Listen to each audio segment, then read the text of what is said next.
Pemerintah Kota Pangkal Pinang gelar kegiatan rapat koordinasi strategi pemulihan ekonomi pasca COVID-19 pada Selasa 21 Desember 2021 bertempat di ruang OR lantai 1 Kantor Wali Kota Pangkal Pinang.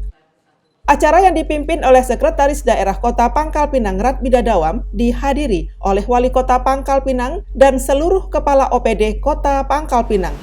Nah, Bapak Ibu semua, kita harus paham itu terkait hal-hal yang seperti itu, tingkat pengangguran, kemiskinan, tenaga kerja, pertumbuhan ekonomi yang menjadi dasar dalam kita mengambil kebijakan ke depan. Oleh sebab itu, hari ini sayang kalau tidak kita ikuti, karena data yang akan disampaikan, kondisi terkini di Kota Pangkal Pinang dan Bangka Belitung secara nasional juga Indonesia harus kita ketahui. Wali Kota Pangkal Pinang Maulan Akil mengapresiasi rapat yang diadakan oleh Bapeda Pangkal Pinang ini sebagai upaya untuk memahami berbagai faktor terkait pertumbuhan ekonomi di Kota Pangkal Pinang. Ia juga meminta para organisasi perangkat daerah atau OPD dapat terus bersinergi dengan menjalankan tugas pokok dan fungsinya masing-masing. Selama 3 tahun ini kami jadi wali kota ini, coba lihat bagaimana tren naik. Jadi orang nggak bisa ngomong sembarangan hanya dari sisi like and dislike-nya, tapi orang lihat goalnya tercapai nggak. Goal kita itu yang penting, walau bagaimana caranya, goalnya itu di mana. Jadi kenapa saya minta untuk hadir di sini? Karena kebijakan-kebijakan itu sangat menentukan. Tingkat pendidikan, tingkat kesehatan, itu nanti dilihat di sini.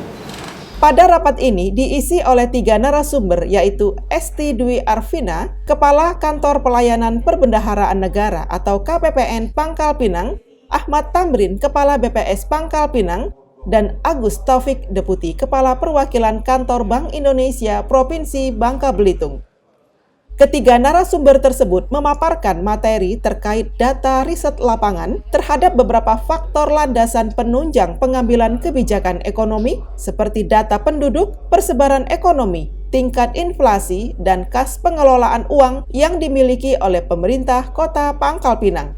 Kemudian untuk 2022 ini masih Pulau Bangka juga, jadi kami mengelola APBN di Pulau Bangka, tetapi untuk Kota Pangkal Pinang mungkin sekitar 40% alokasi belanja KL ada di Kota Pangkal Pinang. Kemudian apa yang terjadi pada tahun 2021 kita melandai. Berarti ada keberhasilan di Kota Pangkal Pinang bahwa tingkat pengangguran kita semakin berkurang dari tahun yang COVID, kemudian COVID yang sudah bereda, otomatis pengangguran kita mulai berkurang. Sehingga kita komoditi yang merah ini dalam tanda petik, kita barangkali perlu kita pastikan ya ketersediaan pasokannya, kemudian kelancaran distribusi barangkali ya. Nanti armada pengangkut komoditi ini kalau boleh mendapatkan prioritas lah barangkali untuk didahulukan dalam hal misalnya agar distribusinya lebih baik lagi.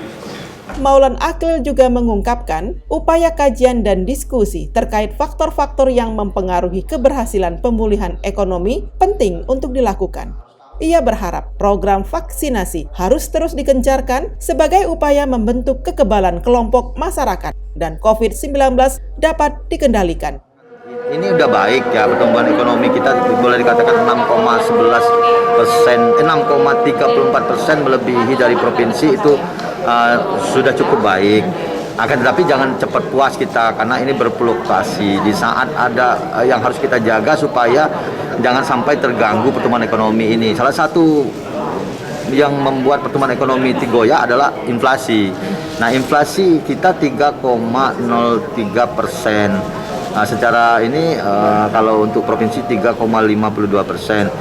Yang mempengaruhi inflasi salah satunya adalah